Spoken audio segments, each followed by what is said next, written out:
Did you know 40% of all rivers in England and Wales are polluted with sewage? Did you also know freshwater species have seen an 83% decline since 1970? And hundreds of sites and rivers around the world are actually awash with dangerously high levels of antibiotics? Welcome back to the swamp, my friends, and welcome if you're new. As we can see here, there are more horrors than just scary stories happening in our rivers. Tonight, I'm going to be sharing some allegedly true and creepy stories from rivers sent in by viewers just like you. As always, if you have a story that you would like to share in a future episode, be sure to submit your story at swampdweller.net or the email you can find in the description down below. Be sure to hit that like button if you haven't, and be sure to subscribe if you're new. It helps the swamp grow. And get ready for these creepy and allegedly true river horror stories that'll freak you out tonight. Hey everyone, real quick, I want to talk about Chilling, the awesome horror app I'm partnered with. In case you haven't heard, every week I have new stories releasing over on Chilling. There are over 1,000 stories on Chilling with a bunch of other YouTube narrators and professionals to choose from. On Chilling, you can do things that you'll never be able to do on YouTube. Choose from thousands of individual stories that are sorted into curated playlists, or you can create your own. On Chilling, we give you so much flexibility to listen the way you want. This includes a Chilling game-changing feature, our ambient menu. You can change the background sound of the story at any time to fit your mood. Go from rain to a campfire with the press of a button. It's totally revolutionary, and you need to try it. There have been a number of awesome updates to Chilling, such as the ability to download stories for offline listening and new social features. You can now discuss your favorite stories with other users and friends. We're just getting started. Not only are we adding hours of new content every week, but original video content is in the works. Chilling is evolving into a must-have for all horror lovers. Please go start your free trial over on Chilling, and don't forget to check out my personal playlist there. This month, Chilling is also giving away an Xbox Series X bundle. This includes the Xbox Series X console, a second Xbox wireless controller, Resident Evil Village, and Elden Ring. For more details on entering that giveaway, click the link in the description.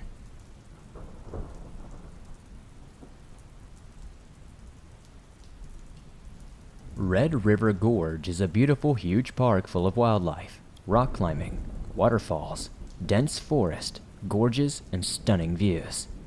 This place feels genuinely isolated and disconnected from the rest of the world. One fall evening, my boyfriend Dee and I decided to go camping at the gorge. We found a campsite that was pretty close to the river. The sites were pretty spread far from each other as it was, but we made sure to get extra far. Our site was on the edge of a steep drop-off. We arrived at sunset and quickly set up camp. By the time we were fully set up, the sun had set, and we began to make a fire. About 20 minutes into the relaxing by the fire, we heard howling that did not sound too far away. We were both freaked out by the realization of wolves being nearby, but we tried to not overreact and to continue to sit by the fire calmly. 10 minutes later, I heard a faint yelling from about 15 feet away, past the edge that we were sitting by. I told Dee to be quiet and listen, and we both froze out of fear. We could hear a woman screaming. It was hard to hear at first because of the river, but at one point, I couldn't make out any words, but it was like a resounding guttural shriek, a noise I had never heard another person make in my life. Then I heard it. She was screaming, "Help me! Somebody please help me! Oh my God, someone please help me!" And repeating this repeatedly, howling at the top of their lungs. I was terrified. She could have been turned around in the dark and fallen off the cliff into the water. She could have been attacked by the wolves, a bear, or bitten by a snake. We both sprinted to my car, frantically climbed inside and locked the doors. I tried calling the police, but I had no service. I threw the car in reverse and sped down the dirt road to find anyone that could help, and the shrieks continued the entire time. I didn't make it far before coming across a group of 3 young men standing on the edge of the forest. I slowed down and cracked my window, still hearing the woman begging for help, and asked the men if they listened to it. How could they not hear it? I told them I heard a woman crying for us in the forest, and 2 of them sprinted into the darkness without even questioning me any further. The other one just stood by my car, assuring me he had no idea of what was happening. While the other 2 men were in the forest, I drove farther down the road until I found a spot to turn around. When I came back, The screaming had stopped, and the men were back by the side of the road. I slowed down and asked them where the woman was, and one of the men that had run into the woods answered, "Don't worry, it's funny. It was just a little kid at a campsite further down the trail. He was having a nightmare." I just said okay and drove away as quickly as possible. We left the campsite and went straight home. Once out of the woods, we called the local police station multiple times with no answer. I know it was not a child. I have never heard such a primal, fearful scream in my life. It makes my skin crawl and my heart race to think about it. What did those men get away with that night? What was I witness to?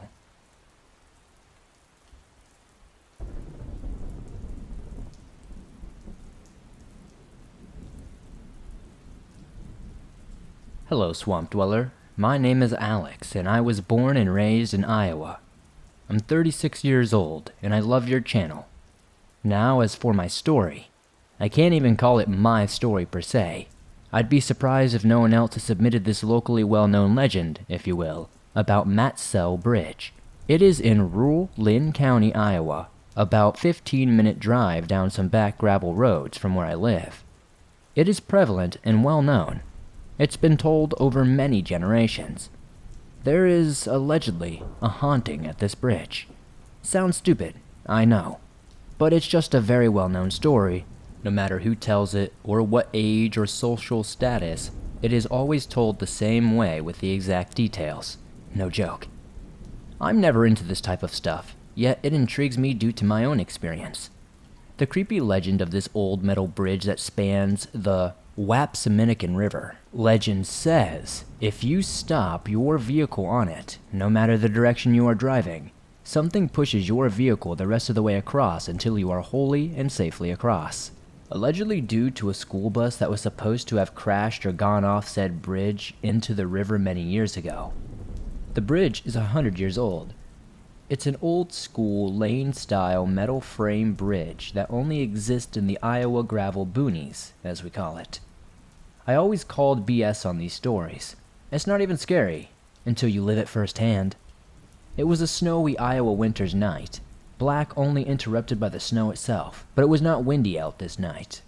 We stopped my 2001 Pontiac Sunfire and turned off the engine, in the cold, silent night. I kid you not, an invisible entity pushed us slowly across the bridge. I say go because my girlfriend Megan, nor my best friend Floyd, exited my car. I say ghost because my girlfriend Megan, nor my best friend Floyd, exited the car. Yet when we left miles down the road due to us freaking out, there were child-sized handprints all over my car's back window, bumper, and tailgates. They were all different sizes but small enough to be children's handprints, pushing my car. I don't know how to describe this other than, well, I can't. But I would like to thank these good kids for looking out for our safety, as that's why they do this. So, other bridge crossers don't meet a fate like they suffered on that same bridge. A strange local myth, but as a sane 36-year-old man with a family, I'm telling you, it's 100% true. And cool in my opinion. I hope you find this worth sharing with the swamp as it is. Thanks, Swamp Dweller. Keep informing people and keep the people safe.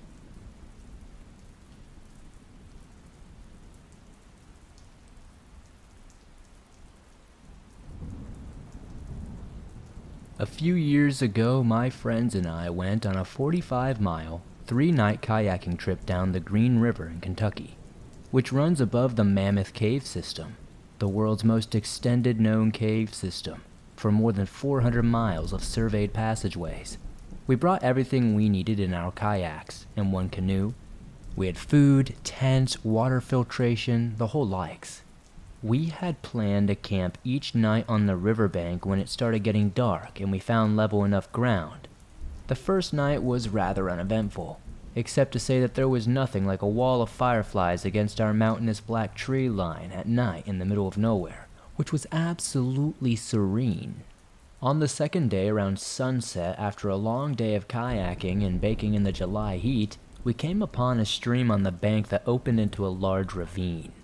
As we discovered, the stream was a cave spring pouring out blue cold cave water in a lagoon about 30 feet wide, and so profound that the blue water turned black after a few feet. The lagoon had long sandy beaches, secluded by hills on either side, and a tall overhanging cliff behind and above us. It was beautiful, otherworldly peace. Time moved very slowly there, or so it seemed. We decided to camp there for the night. The sand was soft, white, and very fine, ideal for ground sleeping. The place deeply frightened me for some reason, but I didn't speak up. We were all tired and everyone was having fun. We built a small fire and enjoyed the stars through the leafy canopy for a while before everyone went to bed. I slept hard that night. At around 5 a.m. I woke up with the urge to relieve myself. It was still dark out, and I had the tent zipper about halfway opened and just popped my head out. I heard a loud, terrible roar or scream in the distance. I immediately recoiled back to the tent and zipped it closed, and I waited. The scream came from about 10 feet to my left, near the dwindling fire. It was high-pitched, but not like an owl's screech, although I'm not ruling that out.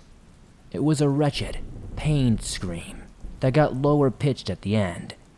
Since we were in the middle of nowhere, Kentucky, it was most likely a fox, boar, or a bird. Whatever it was, I lay awake for an hour listening. I heard absolutely nothing else. Granted, we were on a soft beach, but I didn't hear a single twig snap or leaf crinkle when whatever it was finally shuffled away. It was truly bizarre. I should mention at this time that up the beach and off to the lagoon was a small dry cave opening. It was maybe 3 feet wide. I cannot say with any certainty that it was not some ancient, cave-dwelling creature that surfaced to investigate our camp. I somehow fell back asleep and awoke the following day shaken.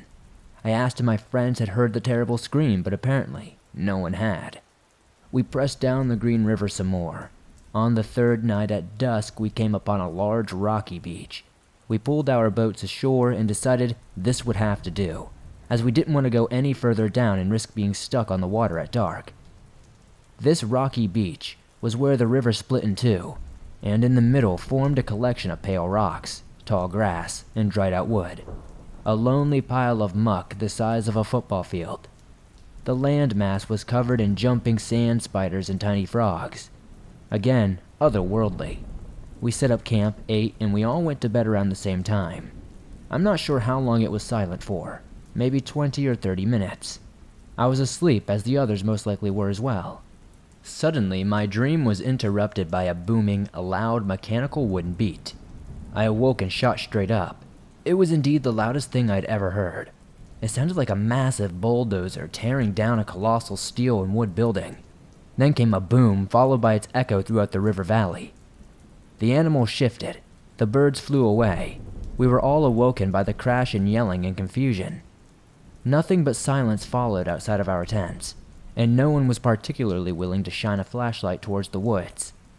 Eventually, we all decided it was just a falling tree and went back to sleep. The following day, I thought about it some more. It did not just sound like a tree falling. I must stress it had like a metallic quality to it, and it projected purposefully. It almost sounded like a roar. In the morning light, we found no evidence of anything out of the ordinary, nor any fallen trees that could have made such a loud sound. So we packed up and headed out onto the river one last time, and headed home. My friends and I still talk about that trip and all the weird things that happened. We even made the same kayak trip a couple of years later, and nothing out of the ordinary occurred. No mysterious forest noises, and to my disappointment, no weird creatures.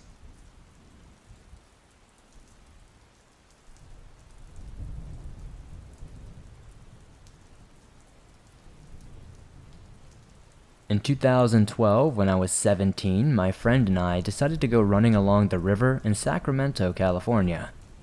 It was a beautiful afternoon, and we decided that we would run along the portion of the river that was denser with trees and bushes and explore the area. After jogging for about 2 miles along the path, we decided to enter the trees and walk through the heavily forested portion. Only about 20 yards into the heavily wooded walk, things became creepy, very fast. My eye catches something in the tree, and I insist to my friend that we should check it out. As we make our way over to the tree, I realize it's a hand-carved, painted wooded chicken figure that had been nailed to the branch above the trunk. As we look at the tree, we notice a tent structure to our left that has been built from various tarps and other cloth-like items. At this point, we realize that someone occupies this place. A chill runs down my spine, and our instincts tell us that we should leave as soon as possible.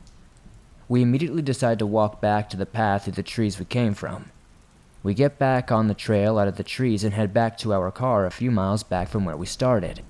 As we walk back, my friend feels a presence behind us and proceeds to turn around to check. Now I'm still looking forward to the path ahead of us. Immediately as my friend turns around, he yells, and I turn my head to see what is behind us. Roughly about 15 feet behind us is a figure wearing a black hoodie with the hood positioned so the face is shadowed, and has a large machete in their hand. As I look down at the arms of the person, I can tell that this guy has been out here for quite some time. I'd have to estimate there were at least 10 inches on that blade sticking out of the sleeve. The hand was not visible though, so the blade could have been much longer. Our adrenaline immediately kicked in, and we sprinted as fast as we could to get away.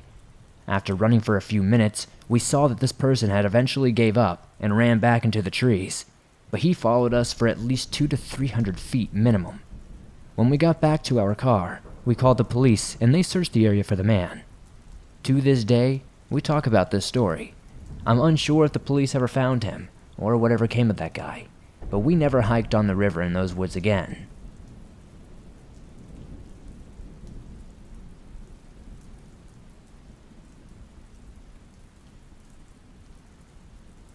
There's this river near a quiet part of town. The water is calm, and you can drive on top of it in the winter. I go there when my mind runs and I can't find the quiet anymore. One night was different though. This night, I was alone at the river post breakdown and was lying in the back seat of my car.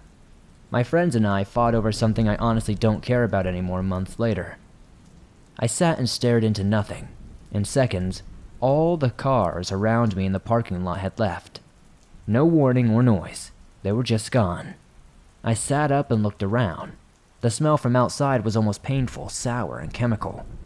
Like that smell you'd get in high school chemistry when you didn't listen to your teacher and put your nose in the beaker. I looked at the once clear water, which had turned rusted and wasted. The cars had somehow gotten across the river to the forest, and all the people stood there staring at me. They didn't move. They barely even breathed.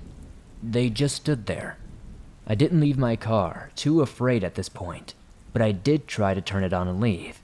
It was stalling repeatedly. I went to start it. I had gotten the check engine light of my car. In a panic, I checked out my info chart and saw what was wrong because I didn't trust the outside. Nothing. No flat tire, no issues with my battery, not even an oil change. Surprisingly, I reached in the back of my car for my phone, and it was working. Message after message started sending. All unknown numbers, all telling me repeatedly that I need to get out. I looked out my window again and jumped back. All the people were now standing in a circle around my car with phones in hand. I realized I had been crying at this point and rapidly tried to start my car.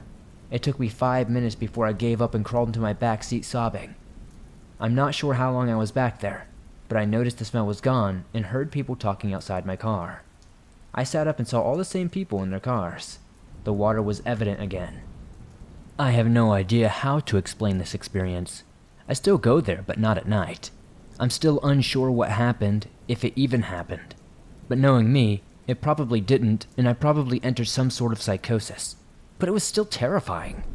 I haven't told anyone before now, because I don't want people to judge me. Like I said, I don't know what happened. I don't know if anyone else has had to deal with this, and deep down, I crave knowledge. Hopefully, somebody listening to this might have an idea of what I experienced out there.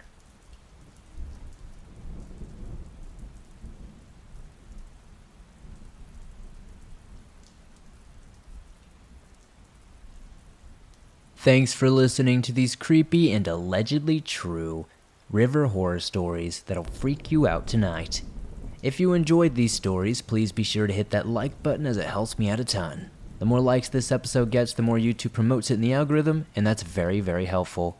If you're listening to this on Apple Podcast or Spotify, please be sure to give us a 5-star rating over there as it helps the show grow on those platforms.